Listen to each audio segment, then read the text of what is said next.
Welcome students, कैसे हैं आप सभी लोग। आपका अपने चैनल क्विक स्मार्ट टिप्स में बहुत बहुत स्वागत है। और जैसा कि हम 26 सितंबर में होने वाले रीट एग्ज़ाम में पेपर 2 के लिए साइंस की तैयारी कर रहे हैं, जिसमें हमने अपना सारा सिलेबस कंप्लीट किया है और अब लास्ट टाइम में हमारी ये प्रैक्टिस सीरीज़ चल रही है, जो आपके लिए बहुत ज़्यादा इंपॉर्टेंट होने वाली है और डेफिनेटली इससे आपको एग्ज़ाम में बहुत बहुत फ़ायदा होगा। तो ये प्रैक्टिस सीरीज़ आपको लास्ट तक देखनी है और आप डेफिनेटली अच्छा स्कोर करने वाले हैं अपने एग्ज़ाम में। और अभी तक अगर किसी ने भी टॉपिक सीरीज़ नहीं देखी है तो प्लेलिस्ट में जाकर देख सकते हैं, या एंड में या डिस्क्रिप्शन बॉक्स में आपको उसका लिंक मिल जाएगा, तो आप सारे टॉपिक भी आपने अच्छे से कवर कर सकते हैं। तो चलिए शुरू करते हैं और देखते हैं पहला question. Growing of different crop in pre planned succession is called as. किसी खेत में नियोजित कार्यक्रम के अनुसार फसलों को बदल बदल कर बोना क्या कहलाता है, ये हमें यहाँ पर बताना है। तो जब हम सक्सेशन में प्री प्लान तरीके से डिफरेंट क्रॉप्स को ग्रो करते हैं तो वो हमारा क्रॉप रोटेशन कहलाता है, फसल चक्र कहलाता है। तो ऑप्शन नंबर सी जो है वो यहाँ पर बिल्कुल सही हो जाएगा। नेक्स्ट क्वेश्चन जो कि इम्पॉर्टेंट है, आपको लगेगा कॉमन क्वेश्चन है लेकिन इम्पॉर्टेंट है तो देखना बहुत ज़रूरी है। The average amount of CO2 in the atmosphere that is carbon dioxide. ये पूछ रहा है कि वायुमंडल में जो आयतन है उसके अनुसार कार्बन डाइऑक्साइड कितनी मात्रा में पाई जाती है, ये हमें बताना है। तो जो कार्बन डाइऑक्साइड है वो 0.03% में पाई जाती है। ऑप्शन इसी तरह से देगा तो बच्चे थोड़ा कंफ्यूज हो जाएंगे कि कहीं 0.3 ना कर दें। तो आप बहुत समझ के करिएगा, क्योंकि कभी कभी क्या होता है, दुख उस चीज़ का नहीं होता जो हमें नहीं आता, वो हमने गलत करा। दुख हमें तब होता है जब हमारा आता हुआ क्वेश्चन गलत होता है। तो यहाँ पर जब भी आप क्वेश्चन को सॉल्व कर रहे हैं तो क्वेश्चन को 2 बार और ऑप्शन को भी ज़रूर देखें, अगर आपका टाइम पूरा अच्छा खासा है। तो ऑप्शन नंबर ए यहाँ पर सही है, 0.03%। नेक्स्ट क्वेश्चन है, which one is a kharif crop. ये क्वेश्चन बहुत इंपॉर्टेंट है, खरीफ या रवि की फसल से एक क्वेश्चन बन सकता है। तो यहाँ पर हमें खरीफ की फसल बतानी है, कौन सी है। देखिए, जो वीट, गेहूँ, ग्राम, चना, मटर, ये आपकी सारी की सारी ठंड की फसलें हैं। तो ये तो आपकी रवि की फसलें होती हैं। तो सोयाबीन यहाँ पर आंसर हो जाएगा, जिसमें मैक्सिमम अमाउंट ऑफ प्रोटीन होता है, जो कि आपकी किसकी फसल होती है, जो जून के लास्ट और जुलाई के टाइम में जो बोई जाती हैं वो फसलें आपकी खरीफ की फसलें होती हैं, जिसमें सोयाबीन, कोकोनट कह रहे हैं, आपका ग्राउंड नट जो होती है, मूंगफली जो होती है, और आपका जो कपास होता है, कॉटन होता है, वो सारी की सारी भी खरीफ की फसलें ही होती हैं। ये आप अच्छे से याद रखेंगे। बाकी आपका जो राइस होता है, चावल होता है, वो भी खरीफ की फसल होती है। तो ऑप्शन नंबर ए यहाँ पर बिल्कुल। Next question number 4। The polluted water can cause. जो प्रदूषित जल है उसके कारण क्या हो सकता है, ये हमें बताना है। देखिए, किडनी का जो ट्रबल है या गुर्दे से जो परेशानी है वो पॉल्यूटेड वाटर से संबंधित नहीं होंगी।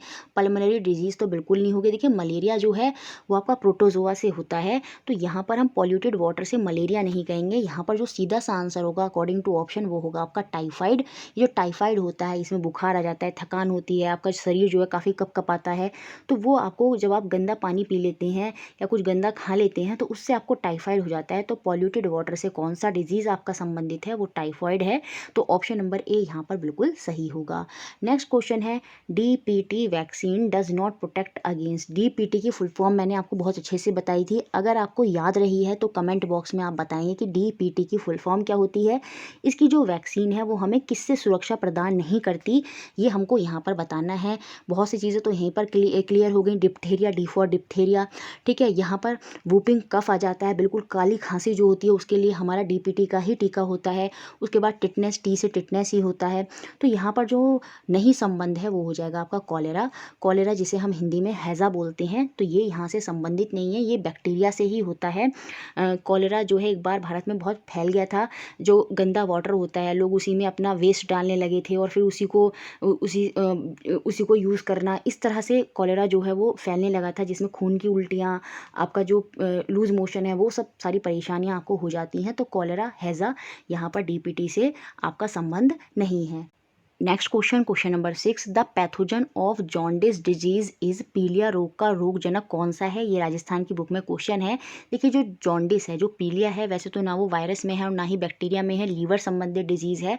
फिर भी यहाँ पर पूछा गया है कि किससे होता है, कौन सा पैथोजन इसके लिए रेस्पॉन्सिबल होता है पीलिया के लिए, तो वो हो जाएगा आपका लेप्टोस्पायरा जीवाणु। तो ऑप्शन नंबर ए यहाँ पर सही होगा, लेप्टोस्पायरा बैक्टीरिया। यह आपको अच्छे से याद रखना है, जॉन्डिस का पैथोजन कौन सा है, किससे ये होता है। नेक्स्ट क्वेश्चन है, काफ़ी अच्छा क्वेश्चन है और मोस्ट इंपॉर्टेंट है आपके लिए रीट एग्जाम में, क्योंकि इससे रिलेट करता हुआ क्वेश्चन रीट में था, तो ये आपको बहुत ही अच्छे से याद रखना है। The relationship between wave velocity, जिसको बड़े वी से रिप्रेजेंट करा है इन्होंने, वेव लेंथ जिसको हम लैम्डा से रिप्रेजेंट करते हैं, और फ्रिक्वेंसी जिसको इन्होंने छोटे वी से रिप्रेजेंट करा है। तो हमें बताना है जो तरंग दैर्ध्य है, जो उसकी आवृत्ति है और जो उसका वेग है, उनके बीच में क्या संबंध होता है। तो ये आपको पता होना चाहिए। जो वेग होता है, जो वेलोसिटी होती है, वो क्या होती है, वेवलेंथ इनटू फ्रिक्वेंसी होती है। तो वेवलेंथ को हम लैम्डा से रिप्रेजेंट करते हैं और फ्रिक्वेंसी को इन्होंने यहाँ पर छोटे वी से रिप्रेजेंट करा है। तो जो हमारा फॉर्मूला बन जाएगा वो क्या हो जाएगा, याद रखना है, ये बहुत इंपॉर्टेंट है। आपको लैम्डा की वैल्यू दे देगा, वेवलेंथ दे देगा और आपको फ्रिक्वेंसी दे देगा, और आपसे क्वेश्चन में वेलोसिटी पूछेगा, या फिर आपको वेलोसिटी दे देगा और वेवलेंथ दे देगा, उसके बाद आपसे फ्रिक्वेंसी पूछ सकता है। तो ये फॉर्मूला आपको याद रखना है। जो वेलोसिटी होती है, वेव की जो वेलोसिटी है बड़ी वी, वो क्या होती है, वो वेवलेंथ जिसे हम लैम्डा से रिप्रेजेंट करते हैं, और इनटू क्या होती है, आपकी फ्रिक्वेंसी होती है। तो ऑप्शन नंबर ए यहाँ पर बिल्कुल सही हो जाएगा। यहाँ वाले ऑप्शन में गलत लिखे हैं, तो आपको याद रखना है option number A, V is equal to छोटा वी यहाँ पर फ्रिक्वेंसी हो और लैम्डा आपकी वेवलेंथ है, यहाँ पर यही बिल्कुल सही होगा। नेक्स्ट क्वेश्चन जो कि आपका पेडागोजी से है, the assessment in science should focus on, विज्ञान में जो आकलन है उसको किस पर बल देना चाहिए। डेफिनेशन तो जहाँ आ जाए वो कभी भी आंसर सही नहीं होगा। एक्यूरेट रिजल्ट से मैटर नहीं करता, एक्सपेरिमेंट जब आप करेंगे तो गलतियाँ होंगी, तो एक्यूरेट रिजल्ट बिल्कुल एक्सपेरिमेंट कहो नहीं, ऐसा बिल्कुल नहीं होगा। इस पर असेसमेंट नहीं हो सकता। बस हमें देखना है कि बच्चा सही ढंग से कर रहा है या नहीं कर रहा है, वो मैटर करता है। आप ये नहीं देखेंगे कि बच्चा सिर्फ एग्जैक्टली एक्यूरेट रिजल्ट जो है वो वहाँ पर लेकर आए। नीट एंड क्लीन डायग्राम, देखिए डायग्राम इंपॉर्टेंट है साइंस में, लेकिन पर्टिकुलर यही चीज़ नहीं फोकस करी जाती है, क्योंकि ये तो आर्ट सब्जेक्ट से रिलेटेड हो जाएगा। तो यहाँ पर जो आंसर होगा वो होगा option number A, understanding of concept and process. Concept के बारे में बच्चों को अच्छे से पता होना चाहिए, और वो किस तरह से कॉन्सेप्ट आया, उसका प्रोसेस क्या है, वो सारी चीज़ें बच्चे को पता होनी चाहिए। जब हम मोशन के नियम की बात करते हैं तो बच्चों को कॉन्सेप्ट तो पता होना चाहिए, लेकिन वो किस तरह से आए वो सारी चीज़ें भी। तो साइंस जो है वो कॉन्सेप्ट के साथ साथ प्रोसेस पर, प्रक्रियाओं पर बल देती है। तो यही यहाँ पर सही हो जाएगा, इसी के बेसिस पर आकलन होना चाहिए। तो ऑप्शन नंबर ए जो है वो बिल्कुल यहाँ पर सही है। नेक्स्ट क्वेश्चन है, जो आपकी लॉन्गिट्यूडिनल वेव होती हैं, अनुदैर्ध्य तरंग होती हैं, उनमें जो वाइब्रेशन ऑफ पार्टिकल होता है मीडियम का, ये हमें बताना है वो किस तरह से होता है। ये भी मोस्ट इंपॉर्टेंट क्वेश्चन है आपके एग्जाम के लिए, तो याद रखेंगे वो हमेशा कैसा होता है, is always in the direction of the wave. जो अनुदैर्ध्य तरंगे हैं उनमें जो कंपन होता है और जो तरंग दैर्ध्य की दिशा होती है वो दोनों एक ही होती हैं, is always in the direction of wave, तरंग की दिशा में ही होगा। तो ये यहाँ पर जो आंसर है वो आपको ऑप्शन नंबर ए होगा। अगर लॉन्गिट्यूडनल की जगह आपकी दूसरी वाली वेव होती, ट्रांसवर्स वेव होती, जिसको हम अनुप्रस्थ तरंग बोलते हैं, तो वो परपेंडिकुलर होती हैं, तो उस केस में आंसर ऑप्शन नंबर बी होता। लेकिन यहाँ पर लॉन्गिट्यूडनल पूछा है, अनुदैर्ध्य पूछा है, तो ऑप्शन ए यहाँ पर बिल्कुल सही है। नेक्स्ट क्वेश्चन है द स्पीड ऑफ वेव। देखिए फिर से यही क्वेश्चन आ गया, जो हमने अभी फॉर्मूला देखा था उस पर बेस्ड एक न्यूमेरिक आ गया है। द स्पीड ऑफ वेव, जो स्पीड ऑफ वेव है वो कितनी दे रखी है हमें, 350 मीटर पर सेकेंड दे रखी है, और उसकी वेवलेंथ जो जिसे हम लैम्डा से रिप्रेजेंट करते हैं वो कितनी दी है हमें, 50 सेंटीमीटर दी है। तो सबसे पहले तो इसे मीटर में कन्वर्ट कर देंगे, तो वो हो जाएगी आपकी 0.5 मीटर। तो यहाँ पर हमने इसको कन्वर्ट कर लिया, और यहाँ पर क्वेश्चन में पूछ क्या रहा है, वो आपसे फ्रिक्वेंसी पूछ रहा है। तो यहाँ पर हमें फ्रिक्वेंसी बतानी है। मैंने आपको फॉर्मूला क्या बताया था कि जो वेलोसिटी है वो क्या है, वेवलेंथ जो हमारी है और इनटू फ्रिक्वेंसी है। तो वेलोसिटी हमें क्वेश्चन में दी है 350, वेवलेंथ भी हमें क्वेश्चन में दे दी है, वो कितनी है 50। तो ये 50 की जगह हमारा 0.5 हमने कन्वर्ट कर लिया था, वो नीचे आ जाएगा, और ये बराबर किसके हो जाएगा, फ्रिक्वेंसी के हो जाएगा। ये पॉइंट हटेगा तो एक जीरो और ऊपर आ जाएगा, और 5 7 ज़ा 35 और 2 जीरो एज इट इज़ उतर जाएंगे। तो जो फाइनल आपका आ जाएगा आंसर कि फ्रिक्वेंसी कितनी है, तो वो हो जाएगी आपकी 700 हर्ट्ज़। तो ऑप्शन नंबर बी यहाँ पर बिल्कुल सही हो जाएगा। फॉर्मूला पता है तो आप सिंपली अप्लाई कर सकते हो, और ये क्वेश्चन बहुत ही ज़्यादा इंपॉर्टेंट है आपके रीट एग्ज़ाम के लिए। नेक्स्ट क्वेश्चन देखते हैं, the time period of a vibrating body is 0.02 second. The frequency of the vibrating body will be, कंपन करती एक वस्तु का जो आवर्त काल है वो हमको बताया है 0.02 सेकेंड। ये 3 यहाँ पर एक्स्ट्रा लिख दिया है, 0.02 सेकेंड वस्तु के कंपन की आवृत्ति फ्रिक्वेंसी हमको यहाँ पर बतानी है। और अगर आप कंटिन्यूस इस प्रैक्टिस सीरीज से जुड़े हुए हैं तो मैंने आपको अभी पीछे वाली प्रैक्टिस सीरीज में ही बताया था, जो टाइम पीरियड होता है उनका जो रिलेशन है फ्रिक्वेंसी से वो क्या होता है, टी इज़ इन्वर्सली प्रोपोर्शनल होता है, या हम ये बोलेंगे T is equal to 1 upon frequency. और यहाँ पर टाइम पीरियड हमको दिया है, या फिर हम ये भी बोल सकते हैं कि जो फ्रिक्वेंसी होती है वो क्या होती है, 1 अपॉन टाइम पीरियड होती है। तो यहाँ पर हम 1 अपॉन टाइम की वैल्यू रखेंगे 0.02, पॉइंट हटेगा तो ऊपर आपके 2 0 आ जाएंगे, और 2 की टेबल में 2 5 या 10, तो ये यहाँ पर जो बन जाएगा वो बन जाएगा कितना, आंसर आपका 50 हर्ट्स। तो ऑप्शन नंबर सी यहाँ पर बिल्कुल सही हो जाएगा। रिलेशन यहाँ पर याद रखना है किसका, टाइम पीरियड और फ्रिक्वेंसी का, आवर्त काल का और आवृत्ति का। याद रखेंगे टाइम पीरियड क्या होता है, 1 अपॉन आवृत्ति, 1 अपॉन फ्रिक्वेंसी। कोई भी एक वैल्यू दे देगा तो दूसरी वैल्यू आप उसके अकॉर्डिंग आसानी से यहाँ पर निकाल सकते हैं। नेक्स्ट क्वेश्चन देखते हैं आपका question number 12। The minimum time required to hear an echo, प्रतिध्वनि जो होती है सुनने के लिए हमारे कान तक ध्वनि कम से कम कितने समय बाद पहुँचती है, ये हमको बताना है। आपने देखा होगा कमरे में जब बंद कमरा होता है और अगर वहाँ पर 17.2 या 17.15 मीटर की दूरी है आपके बोलने और कमरे की दीवार में, तो आपकी आवाज़ क्या करने लगती है, आपको वापस सुनाई देने लगती है, वही आपका इको होती है साउंड की। तो वो कितना समय लगता है हमारे कान को कि minimum time required to hear an echo, वो होता है आपका 0.1 सेकेंड का। मतलब सेकेंड में भी कितना, 0.1 सेकेंड, या फिर हम इसको पॉइंट हटा देंगे तो या फिर हम इसको क्या बोलेंगे, 1/10 सेकेंड का समय यहाँ पर लगता है। तो ऑप्शन नंबर ए यहाँ पर बिल्कुल सही है। नेक्स्ट क्वेश्चन, क्वेश्चन नंबर 13, जो कि हमारा फिर से पैडागोजी का क्वेश्चन है। Which of the following statement indicate a good science classroom, निम्नलिखित कथनों में से कौन सा एक अच्छी विज्ञान कक्षा की ओर संकेत करता है, ये हमें बताना है। The learner devise their own experiment and record their observation, ये तो बिल्कुल यहाँ पर बच्चे खुद से कर रहे हैं, खुद से अवलोकन कर रहे हैं और फिर चीज़ों को लिख रहे हैं, और साइंस में इन्हीं चीज़ों पर बल दिया जाता है। तो ये एक अच्छी कक्षा की ओर संकेत करेगा अगर वहाँ पर ऐसा काम हो रहा है। शिक्षार्थी स्वयं अपने प्रयोग करते हैं और अवलोकनों को दर्ज करते हैं, तो ये तो बिल्कुल अच्छा पॉइंट है। The learner observe the demonstration by teacher and writes its step, यहाँ पर क्या करते हैं शिक्षार्थी जो है, जो शिक्षक वहाँ पर निर्देशन दे रहा है या प्रदर्शन कर रहा है उसका अवलोकन करते हैं और चरणों को लिखते हैं। देखिए ये यहाँ पर सही नहीं होगा, चरणों को लिखना, टीचर ने बोल दिया और बस लिख लिया, तो वहाँ पर बच्चों ने तो कुछ किया ही नहीं। और साइंस में बच्चे खुद करने चाहिए, तो ये यहाँ पर ज़्यादा अच्छा स्टेप नहीं होगा एक अच्छी क्लास की तरफ। अगर वो क्लास अगर अच्छी है तो ये एक अच्छा स्टेप वहाँ पर नहीं होगा। The learner are free to ask many question, बिल्कुल अगर बच्चे वहाँ पर फ्री हैं कुछ भी क्वेश्चन पूछ सकते हैं तो वो एक अच्छी क्लास होगी साइंस की, क्योंकि साइंस में क्वेश्चंस होते हैं, तो यहाँ पर शिक्षार्थी जो है अधिक से अधिक पूछने के लिए स्वतंत्र हैं, तो बिल्कुल वहाँ पर वो एक अच्छी कक्षा है, क्योंकि साइंस में क्वेश्चनिंग तो बहुत ज़्यादा इंपॉर्टेंट रोल प्ले करती है। The teacher along with the text book use multiple resource to cheat बोल रहे हैं टीच, जो शिक्षक है शिक्षण के लिए पाठ्य पुस्तक के साथ साथ विविध संसाधनों का उपयोग करता है। ये बिल्कुल सही पॉइंट है। ऐसा ही नहीं है कि टीचर सिर्फ आया बुक से पढ़ाया और चल दिया, नहीं, उसको मल्टीपल रिसोर्सेज जो हैं वो यूज़ करने चाहिए पढ़ाने के लिए। अलग अलग तरह के कॉन्सेप्ट बच्चों के सामने रखने चाहिए जो पढ़ाई से भी हटके हों, ताकि बच्चे जो हैं वो उसमें बहुत ही अच्छे से पार्टिसिपेट करें। तो ए, सी और डी यहाँ पर बहुत सही फिट बैठेंगे, तो ये जो ऑप्शन नंबर 1 है वो यहाँ पर बिल्कुल सही हो जाएगा। नेक्स्ट क्वेश्चन, जो कि काफ़ी अच्छा क्वेश्चन है, ये क्वेश्चन मैंने इसलिए ऐड किया है कि जो हम जब क्वेश्चन कर रहे होते हैं ना तो हम जल्दबाजी में बहुत होते हैं, और यहाँ पर बहुत से बच्चे विदाउट देखेंग कि साउंड बोला है वो सीधा आंसर टिक कर सकते हैं 3 × 10⁸ मीटर पर सेकेंड। तो हमें ऐसी गलती नहीं करनी है, क्योंकि हम जब हमको पेपर आता होता है ना तो हम थोड़ा ओवर कॉन्फिडेंट हो जाते हैं पेपर में, और वो नहीं होना है। The speed of sound in a vacuum is, ध्वनि की निर्वात में चाल क्या होती है, आपको पता है ध्वनि की जो है निर्वात में चाल नहीं होती। द साउंड वेव जो है वेव है वो can not travel in the vacuum, ध्वनि निर्वात में नहीं चल सकती। तो ऑप्शन नंबर सी यहाँ पर सही होगा। अभी यहाँ पर साउंड की जगह अगर लाइट होता तब वहाँ पर आंसर आपका 3 × 10⁸ मीटर पर सेकेंड हो जाता। तो यहाँ पर ये अच्छे से याद रखना है, यहाँ पर साउंड बोला था तो जल्दबाजी नहीं करनी है। ऑप्शन नंबर सी जो है वो बिल्कुल सही हो जाएगा। जो ध्वनि होती है वो निर्वात में आपकी नहीं चल सकती, नहीं ट्रैवल कर सकती, तो ऑप्शन सी यहाँ पर सही है।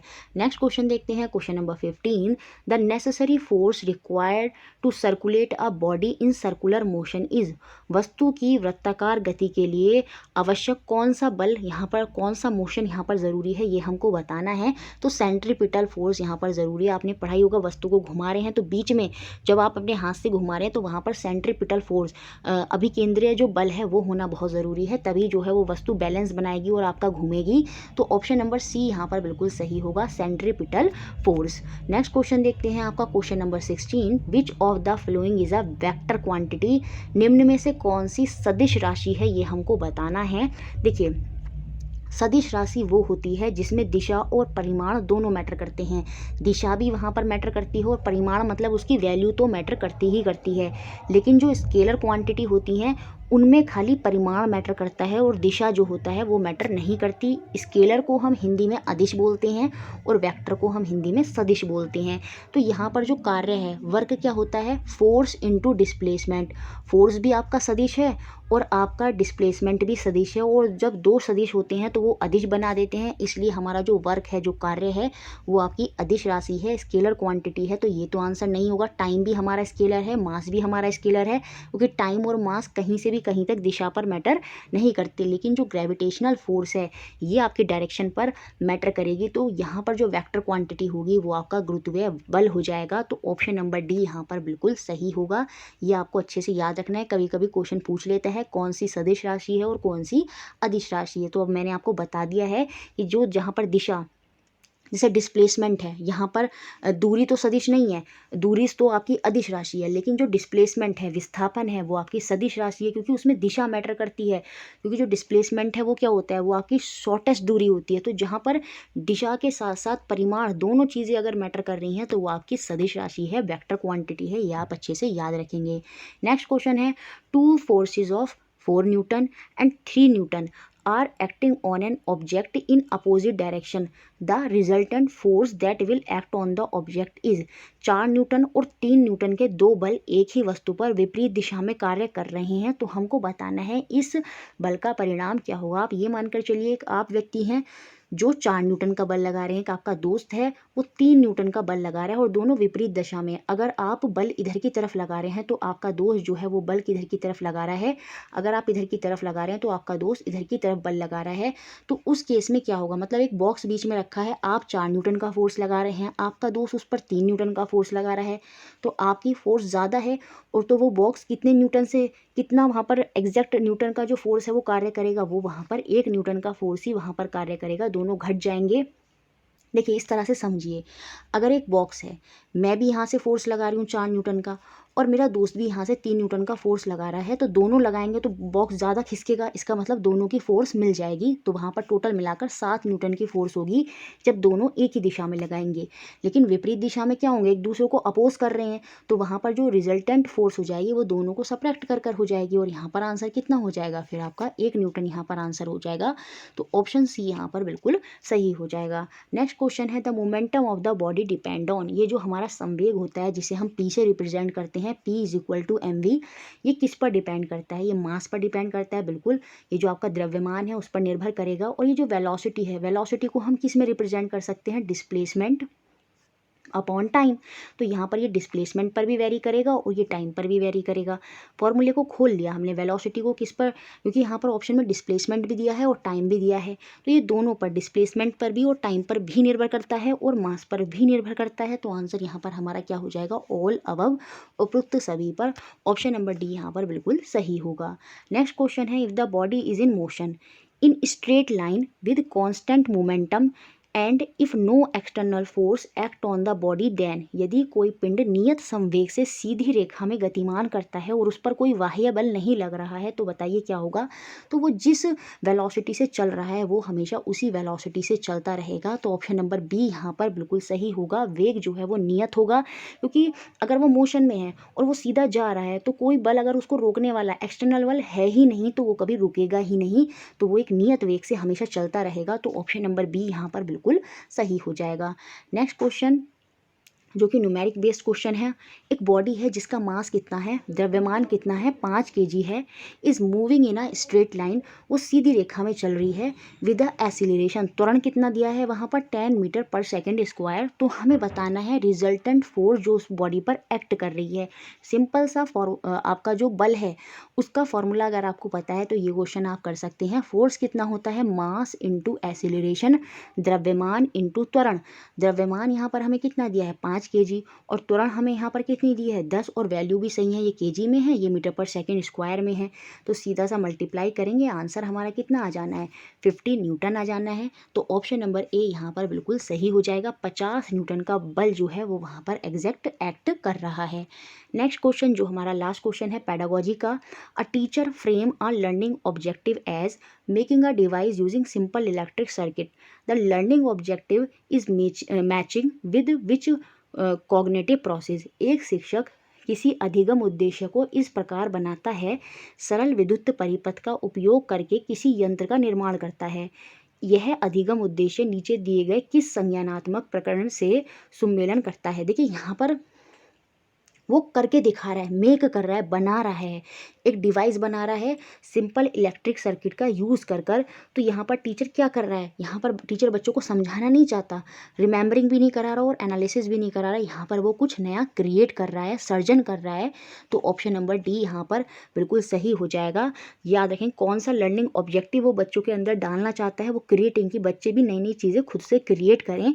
तो ऑप्शन नंबर डी यहाँ पर बिल्कुल सही हो जाएगा। देखिए वीडियो को लाइक ज़रूर कर दिया करें, शेयर करें, आप शेयर नहीं करते हैं। देखिए टीचर को भी मोटिवेशन की ज़रूरत होती है। सीटेट में आप लोगों ने बहुत सपोर्ट किया था तो मैंने भी आपके लिए बहुत अच्छा वर्क किया। रीट में भी अगर आप सपोर्ट करेंगे, आप वीडियो को शेयर करेंगे, लाइक करेंगे, तो टीचर भी अंदर से मोटिवेट होता है और फिर बहुत अच्छा और भी कंटेंट लेकर आता है। तो प्लीज़ टीचर को भी मोटिवेशन चाहिए होता है, तो वीडियो को शेयर करें। आप सभी अगर शेयर करेंगे तो वीडियोज़ पर ज़्यादा व्यूज़ आ पाएंगे, तो प्लीज़ शेयर कर दिया करें वीडियो को। नेक्स्ट क्वेश्चन जो हमने कल आपसे पूछा था, कौन सा अंग है, कौन सा ऑर्गेनल है रिलेटेड टू द प्रोटीन सिंथेसाइजिस। तो जो भी बच्चे थे जिन्होंने आंसर किया बिल्कुल सही किया था, राइबोसोम होता है। तो ऑप्शन डी वहाँ पर सही था। और जो आज का क्वेश्चन है जिसका आंसर आप कमेंट बॉक्स में करेंगे, the force exerted on any body can, किसी वस्तु पर बल आरोपित होने पर क्या होगा, ये हमको बताना है। अगर आप किसी वस्तु पर फोर्स लगा रहे हैं, बल लगा रहे हैं, तो क्या होगा ये हमको बताना है। अगर वीडियो अच्छा लगता है फिर से बोल रहे हैं लाइक करें, शेयर करें और इसी तरह हमारे साथ जुड़े रहें।